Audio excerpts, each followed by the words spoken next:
Hi, I wanted to come on and spend a few minutes with you. I'm Michele. Last week, I shared the importance of self-love, falling in love with ourselves as we move into the season of autumn.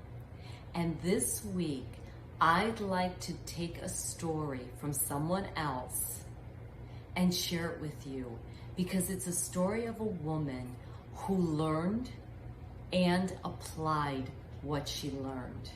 And one of the things she learned was self-love and creating her life on her terms. Turns out, I included this woman, this article about this woman in my last Medium article to then find out from the author that she is a Louise Hay fan as well. And I'm not at all surprised because you can see the theme as I share her story. So this is an article that was written by Dr. Mehmet Yildiz. He is the creator of Illumination, the publication I'm on in Medium. And I wanted to share Dr. Y's story with you about his friend Maggie. Because again, we can learn, and so many of us look to learn, but we have to take action and apply what we're learning. So Maggie was born in a financially low-income family. She was born into poverty and scarcity. When she was in her early 30s, her husband decided to leave her for another woman, leaving her with 2 young children. At that time, she was what was considered obese, and she felt that he was leaving for that reason. Maggie tapped into her spiritual power to self-esteem and self-confidence. Even though she was poor, she had an abundance mentality, very important.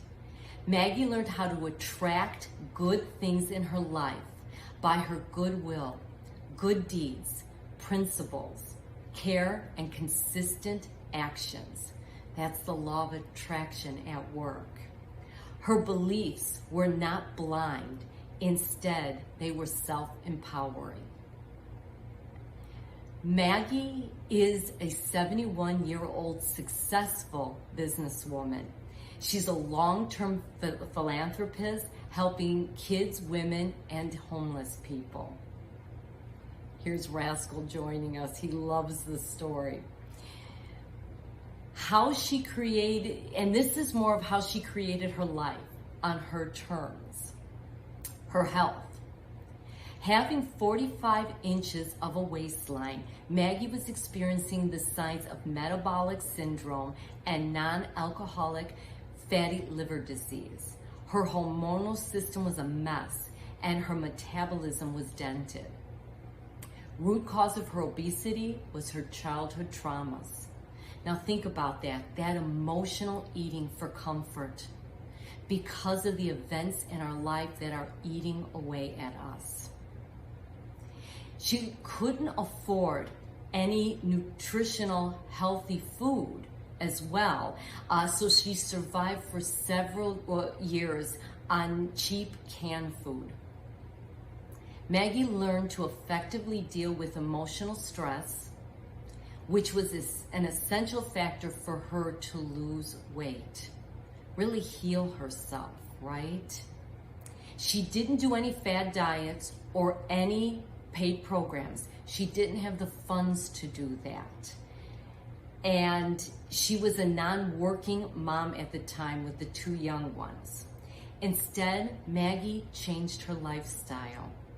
She was fortunate enough to meet a community volunteer who was also a qualified nutritionist. They became close friends, and she learned how to eat healthy foods from this person that she thought of as an angel in her life. They did 90-minute morning walks together, along with healthier food choices. And she cut out all that extra snacking. Maggie lost substantial weight within a year, and her waistline dropped from 45 inches to 37 inches. She ate healthy, reduced her emotional stress, had moderate exercise such as walking, swimming, and planks. Maggie got rid of her insulin resistance, which was the leading cause of her obesity and her fatty liver. And she still cooks now healthy food and does not eat out. With simple lifestyle changes, Maggie transformed into a new body and kept it was keeping it functional, right, for several decades. According to her words, she didn't do anything extraordinary. Now, going back to Louise Hay, she healed herself of cancer without conventional treatment, and in doing things by changing her diet, changing her thoughts, forgiving others, and loving herself. Thankfully, Maggie didn't have to deal with cancer at all, but can you see how Maggie was taking what she was learning from Louise and others and applying it and healing her own self? Not just losing weight, but learning to, with that lifestyle change, keep it off.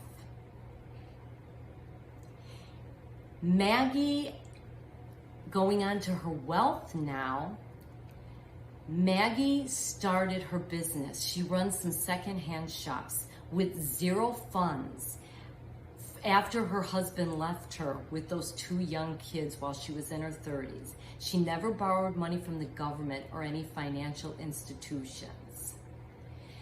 She used to go to garage sales and purchase items that she then ended up reselling herself. And over time, as her kids got older and more self-sufficient, she started a secondhand shop.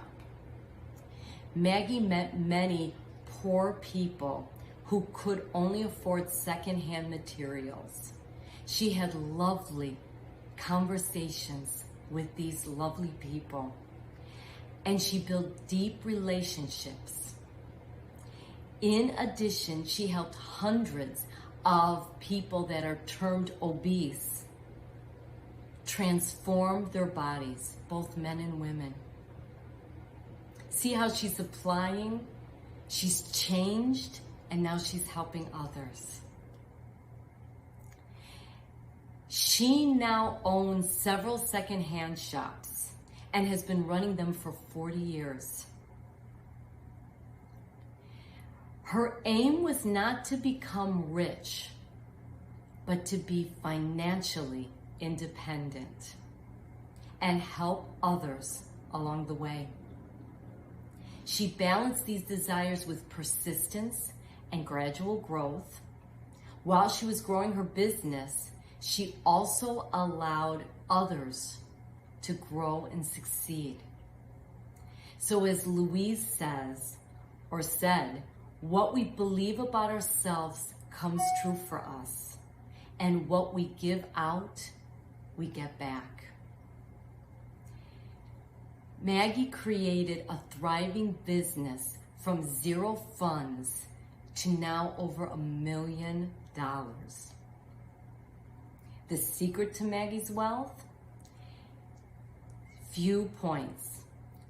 Starting small, choosing a niche market that suited her lifestyle, being persistent, building good relationships with clients by being herself, walking her talk, and giving without expecting in return.